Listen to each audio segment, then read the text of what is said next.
Vamos abrir Apocalipse, capítulo 2. Ao anjo da igreja em Éfeso escreve: Estas coisas diz aquele que conserva na mão direita as 7 estrelas e que anda no meio dos 7 candeeiros de ouro. Conheço as tuas obras, tanto o teu labor como a tua perseverança, e que não podes suportar homens maus, e que puseste à prova os que a si mesmos se declaram apóstolos e não são, e os achaste mentirosos. E tens perseverança, e suportastes provas por causa do meu nome, e não te deixaste esmorecer. Tenho, porém, contra ti que abandonaste o teu primeiro amor. Lembra-te, pois, de onde caíste, arrepende-te e volta à prática das primeiras obras. E se não, venho a ti e moverei do seu lugar o teu candeeiro, caso não te arrependas. Tens, contudo, a teu favor que odeias as obras dos nicolaítas, as quais eu também odeio. Quem tem ouvidos, ouça o que o Espírito diz às igrejas. Ao vencedor, dar-lhe-ei que se alimente da árvore da vida, que se encontra no paraíso de Deus. Curva sua cabeça. Senhor, a tua palavra é a verdade. Por meio dela nós somos fortalecidos, por meio dela somos alimentados espiritualmente, e é isso que nós queremos pedir ao Senhor nessa noite. Fala ao nosso coração, Senhor. Desperta as nossas almas, abra os olhos do nosso coração, os nossos ouvidos espirituais, para podermos entender e compreender aquilo que o Senhor tem para nós hoje, para nós que aqui estamos, para aqueles também que nos acompanham pela internet. Alcança-nos, Senhor, com a tua palavra. Livra-nos de toda perturbação, de toda inquietação. Fala, Senhor, ao nosso coração. Livra-nos, ó Deus, de que a palavra do Senhor não chegue ao nosso coração, que ela possa chegar e produzir os frutos que o Senhor deseja. É a nossa súplica em nome do Senhor Jesus, Pai. Amém. Tivemos essa experiência maravilhosa que foi não apenas da viagem, de uma viagem transcultural, de conhecer outra cultura, de conhecer outro idioma, outros costumes, mas tivemos a experiência de viver a Igreja de Deus, junto com o povo de Deus, noutro local, noutro país, noutra vivência. Isso foi muito marcante para todos nós, conforme ouviram aqui os irmãos, no seu testemunho. E eu insisti em perguntar a cada um deles o que Deus falou ao seu coração. Não foi apenas uma viagem de turismo, não, de jeito nenhum, foi uma viagem missionária com o propósito de rever aqueles irmãos, compartilhar dons, receber também dons da parte de Deus. O que Deus falou ao seu coração? E ficou muito claro para nós aqui o amor daqueles irmãos por Jesus. O amor por Jesus, pela obra de Jesus, pelo trabalho de Jesus, especialmente, como lhes dizia, aqueles irmãos lá da Amazônia peruana, da selva, como eles dizem, aqueles irmãos que vivem em condições tão difíceis e precárias, mas com um coração muito ardente por Jesus, por aquilo que Jesus fez, nas suas vidas e a forma como Jesus pode usá-los para que outros também venham desfrutar dessa mesma vida, dessa mesma alegria que o Senhor Jesus proporciona. Aquela irmã Laura, que mora em Iquitos, uma pequena comerciante, e que hoje tem um restaurante, ela diz que faz questão de fechar o restaurante no sábado e no domingo. Ela trabalha de segunda a sexta-feira, mas no sábado e no domingo ela fecha o restaurante. Os dias de maior movimento, ela fecha o restaurante para poder discipular as crianças, principalmente as crianças, e outras pessoas que não conhecem o Evangelho.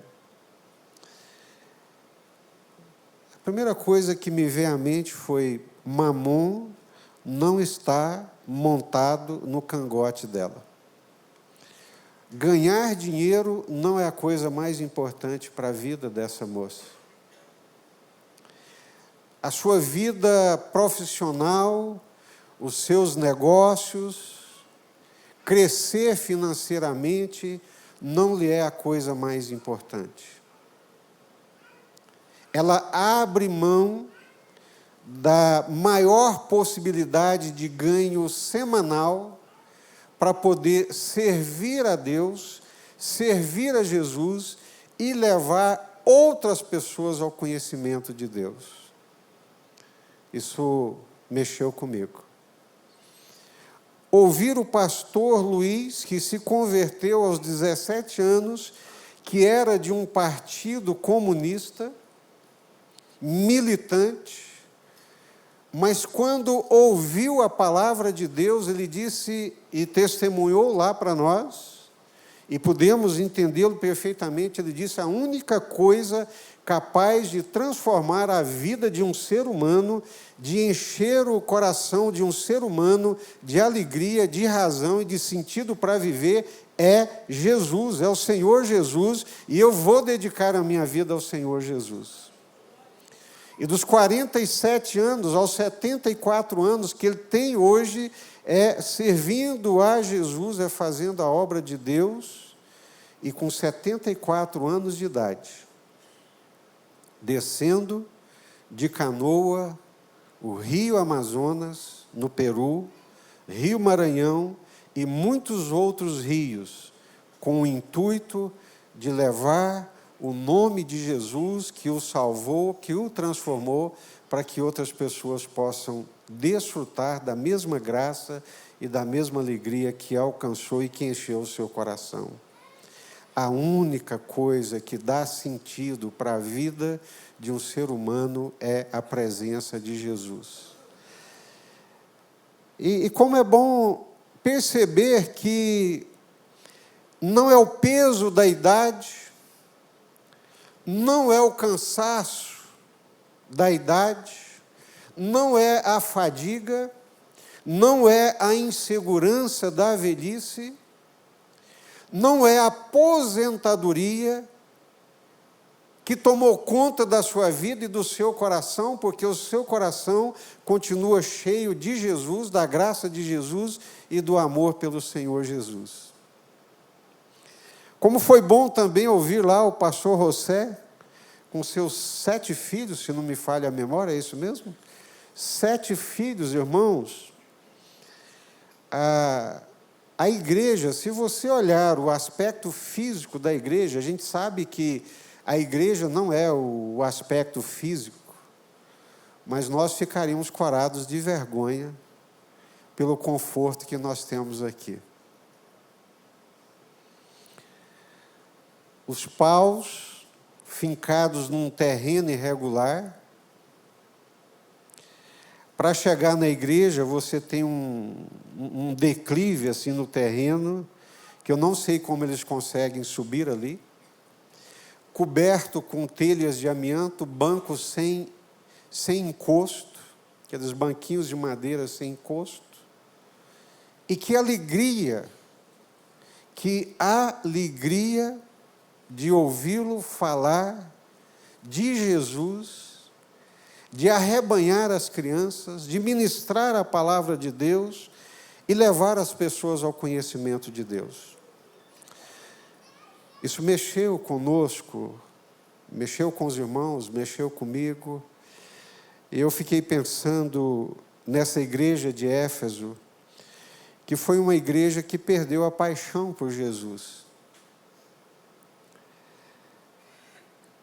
É a primeira igreja para a qual o Senhor Jesus manda uma mensagem, e a mensagem que Jesus manda para essa igreja, o ponto central da mensagem é que essa igreja havia perdido o seu encanto, essa igreja havia perdido aquele amor ardente pelo Senhor Jesus.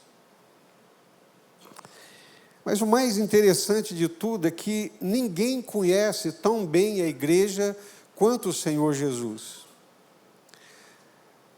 As pessoas podem olhar para nós enquanto igreja e falar bem ou falar mal, tecer elogios ou tecer críticas, verdadeiras, fundadas, infundadas. Isso pode também nublar a nossa mente, nublar o nosso entendimento.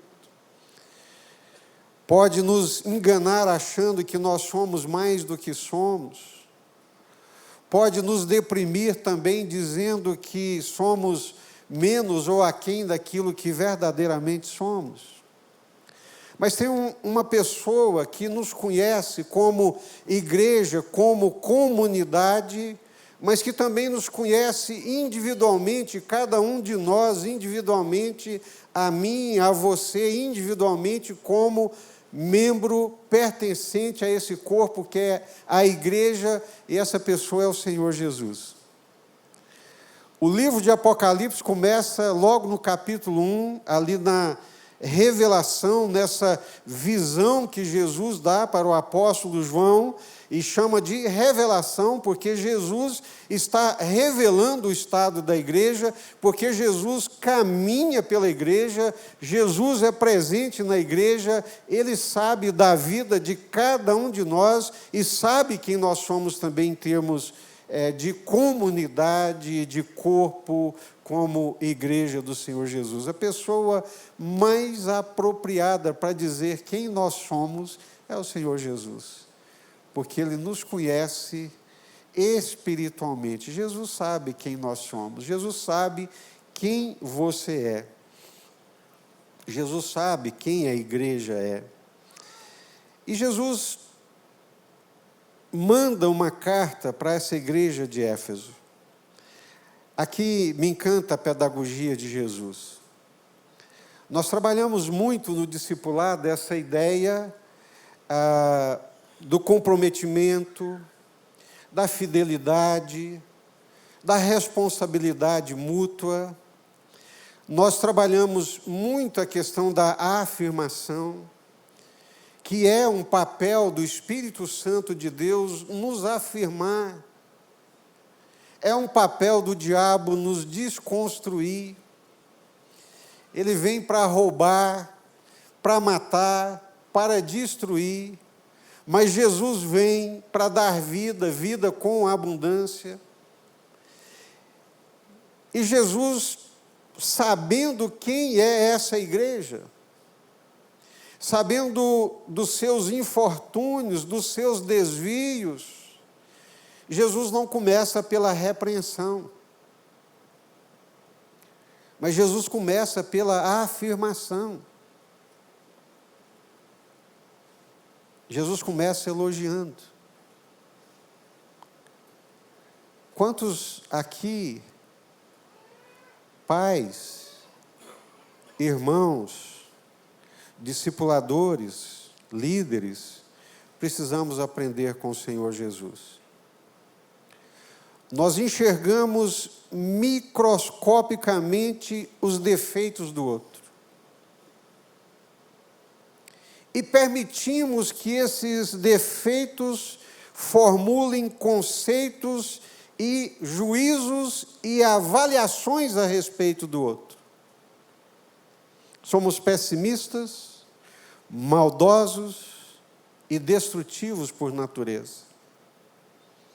Às vezes olhamos para os nossos filhos, ao invés de olhar com graça, de perceber primeiro as coisas boas, as virtudes, aquilo de bom que tem, isso passa batido e enxergamos com muita facilidade, de uma forma microscópica, os defeitos, as fragilidades e as dificuldades que eles têm.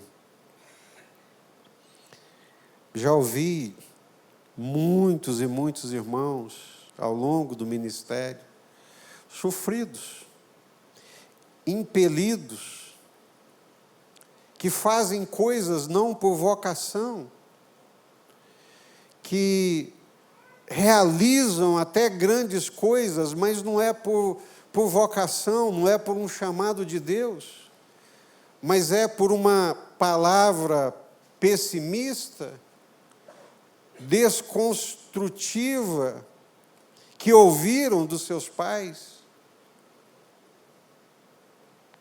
e aquilo marcou, ao invés de uma palavra de afirmação, ouviram uma palavra de desconstrução. Pai, olha aqui a minha prova, tirei 9, muito bom, mas podia ter tirado 10. Parabéns, você conseguiu desconstruir algo muito bom que poderia ter sido colocado no coração do seu filho ou da sua filha. As comparações, que desgraça são as comparações. Viu seu primo lá? Viu lá o amigo, filho do fulano? Eu queria ter um filho daquele jeito. Meu Deus do céu. Jesus não, mesmo sabendo que essa igreja precisava corrigir a sua rota, mesmo sabendo que essa igreja tinha coisas que precisavam ser acertadas, tinham coisas que precisavam ser revistas, mas Jesus não começa pela repreensão, Jesus começa pela afirmação. Conheço as tuas obras, sei do teu labor, sei que és perseverante, sei que não suportas as coisas e os homens maus, tens perseverança, suportastes provas por causa do meu nome, e não te deixaste esmorecer. Elogio. A palavra grega aqui para laboriosa, nós temos algumas palavras gregas que podem ser usadas para trabalho, como ergon, é obra, trabalho. Mas a palavra que Jesus usa aqui, a palavra grega é kapos, que é um trabalho exaustivo, que é um trabalho que demanda exaustão, energia máxima, trabalho duro que deixa exausto. Aquele tipo de trabalho que demanda de nós a última gota da nossa reserva de energia e da nossa concentração mental. Era uma igreja extremamente operosa, laboriosa, trabalhadora, que trabalhava para Jesus à exaustão. E Jesus sabe disso. Jesus diz que essa igreja é uma igreja resiliente, que diante das provas, das perseguições, diante das infiltrações das heresias destrutivas, ela soube se posicionar firmemente, não se abateu, não esmoreceu, continuou firme. É uma igreja laboriosa, é uma igreja ortodoxa, é uma igreja que enche os olhos. E Jesus começa por aí. Mas ele eu tenho contra ti, que abandonaste o teu primeiro amor. A pior coisa que pode acontecer com uma igreja e com um crente é quando ele perde o amor por Jesus. A pior coisa que pode acontecer num casamento é quando ele continua pro forma. O amor se foi. Só ficou a forma, a aparência, o rito, a regularidade, corpo presente, mas o coração e a alma já não estão mais ali. É o que Jesus está dizendo para essa igreja. Vocês têm muitas coisas boas, são muito retos doutrinariamente, são muito trabalhadores, mas não adianta trabalho, não adianta labor exaustivo, não adianta doutrina perfeita, e graças a Deus por isso, se não houver amor no coração pelo Senhor Jesus. Se Jesus deixou de ser o grande amor da nossa vida, se Jesus não faz mais arder o nosso coração, ao ponto de renunciarmos os nossos pecados, se o amor a Jesus não for tão intenso ao ponto de nos fazer renunciar, abrir mão dos nossos desejos, do nosso bem-estar,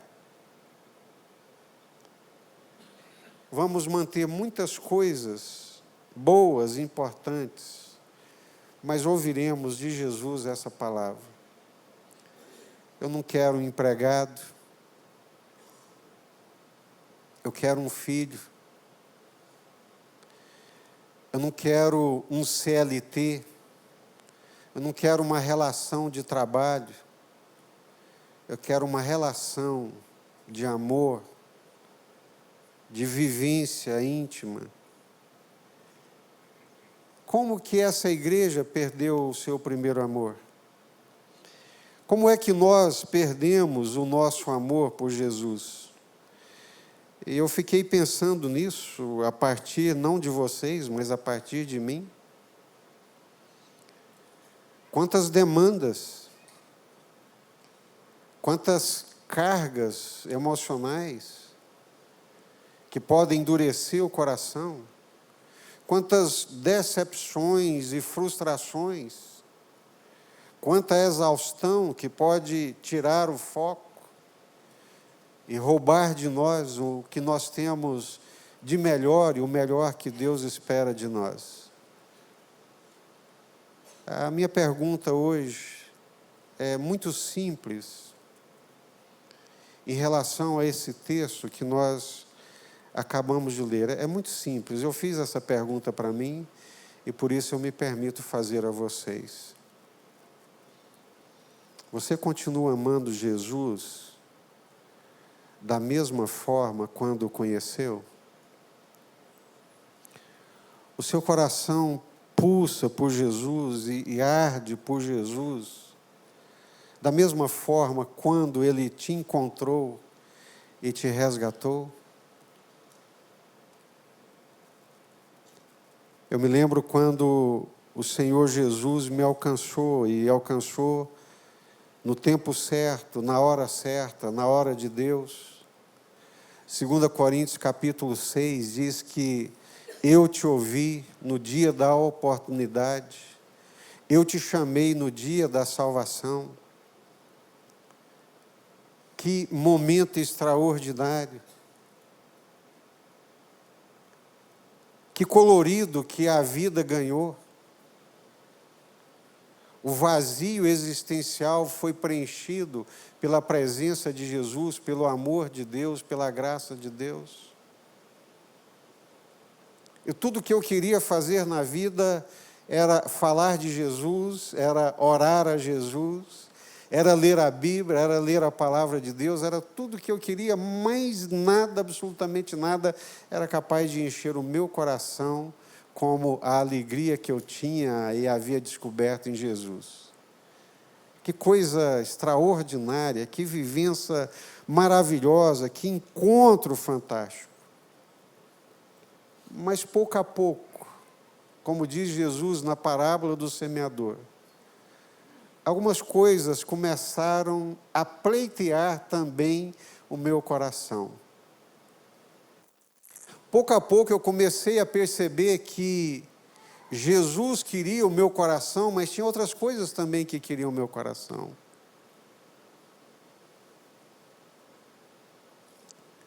O nosso coração é muito disputado. E num coração só não cabem muitos amores. Ou Jesus é o amor do nosso coração, ou não é. É isso que nós queremos pensar nessa noite, refletir nessa noite. Quem é o grande amor no momento do seu coração? Foi bom quando Jesus me encontrou, porque eu não era nada. Continuo não sendo, mas naquela época era nada. Ninguém sabia quem eu era. Se eu morresse aqui em Anápolis ou em Belo Horizonte, sabe-se lá quando minha mãe e meus irmãos saberiam que eu tinha morrido. Ninguém sabia quem eu era, não tinha nome, não tinha visibilidade, não tinha conhecimento. Mas Jesus me conheceu. Jesus me amou, Jesus me quis quando ninguém me quis. Jesus me amou, mas me amou com amor muito profundo quando ninguém me amava. Jesus me amou quando eu não tinha nada, absolutamente nada. Ele me encantou por causa desse amor. Quando eu não era absolutamente nada, não tinha nome, não tinha conhecimento, não tinha visibilidade, não tinha reputação nenhuma, Ele me enxergou, me amou, me deu nome, me honrou, me deu graça, me deu família. E essas coisas não podem roubar o meu coração. Abandonaste o teu primeiro amor.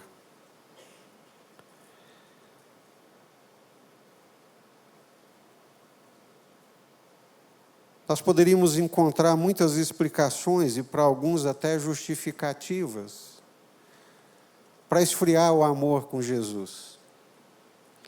As decepções com a igreja, as decepções com a liderança da igreja, as demandas da vida podem esfriar o nosso coração e o nosso amor pelo Senhor Jesus. Mas eu fiquei pensando o que pode hoje, nos dias de hoje, comparando com Éfeso, esfriar o nosso coração e tirar do nosso coração o amor a Jesus. A primeira coisa que me vem à mente é o nosso bem-estar. É o nosso bem-estar, a nossa prosperidade, a boa vida que Deus nos deu. Interessante que o Senhor vira para Israel e diz para Israel: olha, vocês vão entrar numa terra boa, vocês vão morar em casas que eu vou dar para vocês, que vocês não construíram, vocês vão comer de vinhas que eu vou dar para vocês, vinhas que vocês não plantaram, mas eu que vou dar para vocês. Casas que vocês não edificaram, mas eu darei para vocês. um lugar que não era seu, mas eu darei para vocês. Eu só quero dizer uma coisa para vocês. Quando vocês estiverem nessas casas boas, quando vocês estiverem com a barriga cheia das vinhas que vocês não plantaram, quando vocês estiverem morando num lugar bom, não diga, fui eu, foi o meu braço, foi a minha força, e não se esqueça jamais que foi o Senhor, porque há uma tendência natural em nós. Na medida em que seguimos a nossa vida, as nossas conquistas, pela graça de Deus, pelo favor de Deus, há uma tendência natural, uma cortina de fumaça de cobrir os nossos olhos e nos esquecermos que foi o Senhor, que foi a boa mão de Deus, que foi a graça de Deus. Nada do que temos, nada do que somos, vem de nós mesmos, procede do Senhor. Mas isso entra dentro do coração.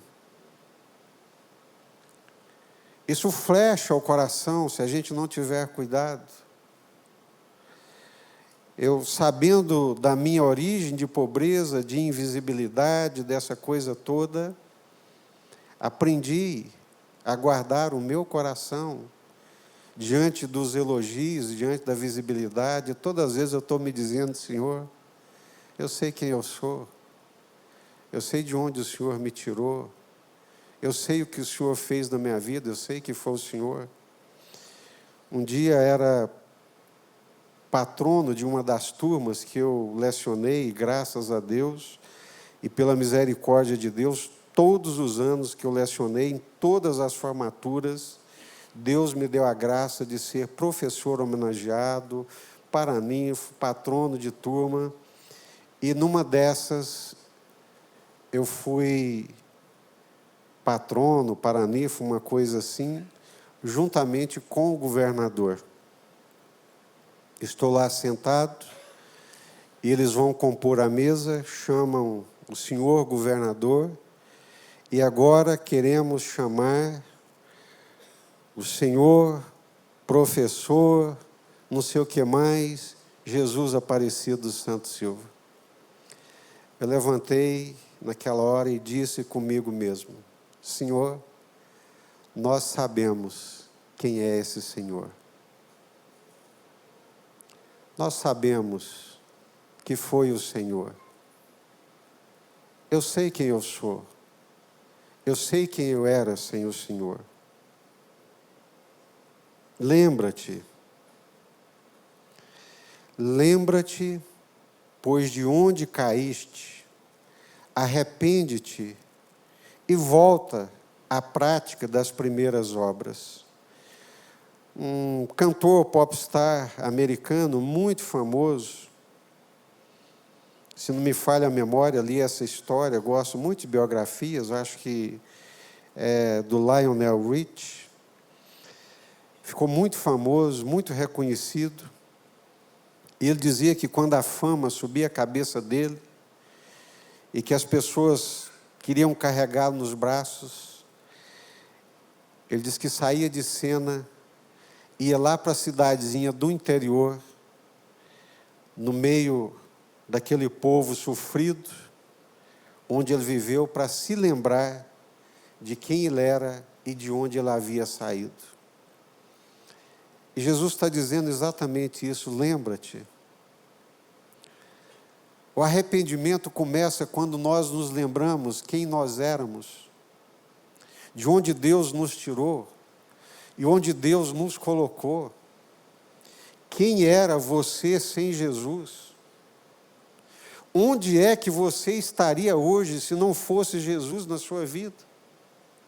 O que seria de nós, o que seria de mim, se Jesus não tivesse entrado na minha vida? Não consigo sequer imaginar. Lembra-te, ou seja, Traga à sua memória o que Deus fez na sua vida, de onde Deus te tirou. E arrepende-te.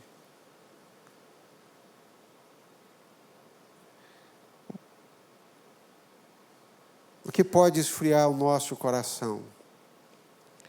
As paixões do mundo, as paixões mundanas. A paixão pelas coisas, a paixão pelo bem-estar, a paixão pelo futebol, a paixão pela política, são paixões. Volta e meia, o pastor Josué está falando, olha, gente, a política é uma paixão humana, é uma paixão do coração humano, mas que ocupa o coração e ocupa o lugar da graça de Deus na nossa vida. Um dos períodos mais sofridos da minha vida foi quando eu fui presidente da Convenção Batista Nacional. Porque foi exatamente no período da pandemia. E era duro participar daqueles grupos da convenção de pastores, de líderes, que ao invés de falar de Jesus, do Evangelho de Jesus, estavam brigando por cloroquina, ivermectina, vacina, não vacina, fecha, não fecha, no mundo polarizado e cheio de ódio e de rancor. E se esvazia qualquer coração da graça de Deus. Parece que Jesus e o amor de Jesus ficou a quilômetros de distância. Lembra-te de onde caíste, arrepende-te e volta. Os 3 passos são: primeiro é lembrar. Olha, é impossível alguém que viveu sem Jesus, que sentiu de perto as trevas,